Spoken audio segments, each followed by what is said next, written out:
Screech Comedy Festival Gala with your host, Trent McClellan, featuring Steve Coombs, Brian Aylward, Snook,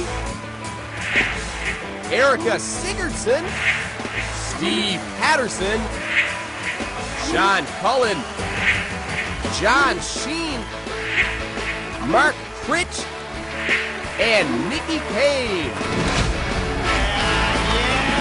I love being home. Got home Wednesday, but I was a little anxious this time because, as you can see, I'm a fat man. And I really just got fat this year. So when I came home on Wednesday, I was a little anxious for the honesty that awaited me here on the island. Right, because Newfoundlanders were very honest people, like too honest, especially family, friends. I get in Wednesday, first thing someone said to me, haven't seen me in 2 years. Look at himself there, Law, big as a bear. It's not very nice. I know I'm fat. And actually, I would argue as a fat man that I have bigger feelings than regular-sized people. Shouldn't do that. Like, I would never say, look at Mrs. there, Law, big hairy mole on her face. Not good. I used to be an athlete, played sports my whole life, played sports in university, had a great body, nice muscular chest. Now, not so much. Now my chest looks like bags of soup that hang from my collarbones. And this right here, when I get in the shower, my stomach looks like wet bread. I know, it's gross. But here's what I do when I'm by myself. I take my shirt off when I'm home by myself, and I dip the bread in the soup, guys. Yeah, you should do it. A little game I like to call sadness for dinner. I don't know how to diet, I just eat everything. And I'm around the house the other day looking for a snack. My wife says, Brian, why don't you just have a tangerine? A tangerine, St. John's. I'm 280 pounds! The hell's a tangerine gonna do? I use tangerines to wash down the real food. Right, most of us have eaten tangerines. Eating a tangerine is like trying to chew juice. It's not an acceptable snack. I'm married without kids, right? Much different than being married with kids. I call my married friends who have kids. They seem really busy. That sounds really terrible. Right? Like, what are you doing? Oh, I'm just here with Dennis now, about to bring him to a soccer game. Later on, I'm going to clean up the house a bit, make lunches for the kids. What are you doing?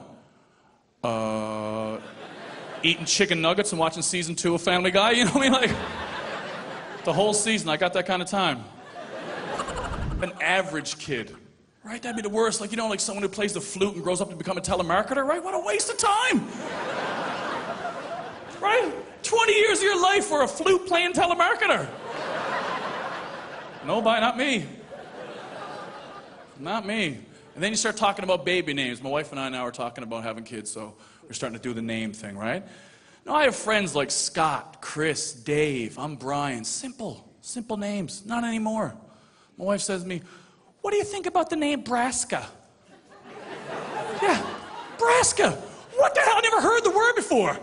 I was like, what is that? How do you spell it? And she said, B-R-A-S-K-A. Really? Like Nebraska without the N? Really? If we don't care, why not California? Right? You don't care? Owa. Daho. I mean, who cares? We don't care. Daho. What's your name? Daho. I heard about you. And then she topped it off with this one. She goes, I really want you to like this name, Brian. Okay, now don't rush to judgment like you often do. I said, okay. What do you think about Maximus? It's 2011, guys. Right? It's not the 4th century. My wife's not going to give birth to a little gladiator. Right? Little emperor. Imagine the pressure on poor Maximus. It's like 2028. He's like, hello, my name is Maximus. May I take your order, please? Right? All right, guys, you've been great. Thanks a lot. Enjoy the rest of the show. Up next, Snook, Erica Sigurdsson, and Steve Patterson.